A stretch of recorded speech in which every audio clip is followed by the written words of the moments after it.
9 is the time. This week, the government published its eagerly awaited Levelling Up white paper. It sets out plans to reduce regional inequality. So its aim is to revitalise communities in places like Rhyl, but critics claim lessons aren't being learnt from previous efforts, saying the focus should be on people rather than shiny new buildings. Our social affairs correspondent Michael Buchanan has more. We've got the best seaside resort in Wales, haven't we? We've got a lovely community living here in Rhyl. There's this sense of hopelessness amongst the people, and you can see it in people's eyes. The ebb and flow of debate about Rhyl can mask a simple consensus. The town needs improving. Florist Carol Parr is fully aware of the town's reputation. Not many people say a lot of good things about Rhyl, which I can sort of understand based on crime and there's a lot of trouble. But when she had to relocate her business 3 years ago, she chose Rhyl High Street, an act of faith. Over the last, say, 2 or 3 years, I have seen a change in Rhyl. I think it's an upcoming town again. I'm very optimistic about Rhyl, yeah.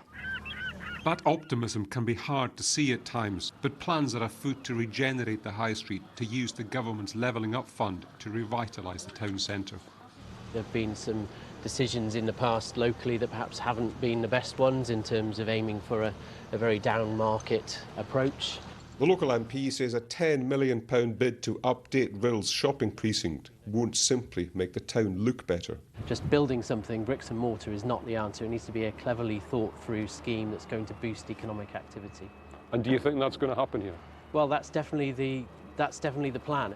Levelling up should mean lower crime, better health outcomes and more prospects. All are needed in Rhyl, as is much more. There's nowhere here to buy anything anymore, really, is there? There's charity shops and cheap shops and that's it. I'm not quite sure how to put this. It's appalling. That's the only word I can use. Shops closing, shutting arcades. Rhyl just isn't what it used to be. We don't want any more negative press. Rhyl is growing. Rhyl is going to boom. We're going to have, you wait till all of these stores go up. Over the years, tens of millions of pounds have been invested in Rhyl, but it remains one of the poorest towns in the United Kingdom. The lesson from previous regeneration projects across the country is that if you don't invest in the people, you won't see meaningful and lasting change. You need to inspire people to believe in their own potential. Mark Jones runs one of 7 food banks in Rhyl, a Christian pastor too. He says the levelling up efforts need to feed the soul as well as the body. Those plans need to show the people of Rhyl that there is a hope and a future for them, that the plans actually give them an opportunity for better jobs, for example. It's okay to invest, but you've also got to inspire. For decades it was known as Sunny Rhyl, a place where memories were made.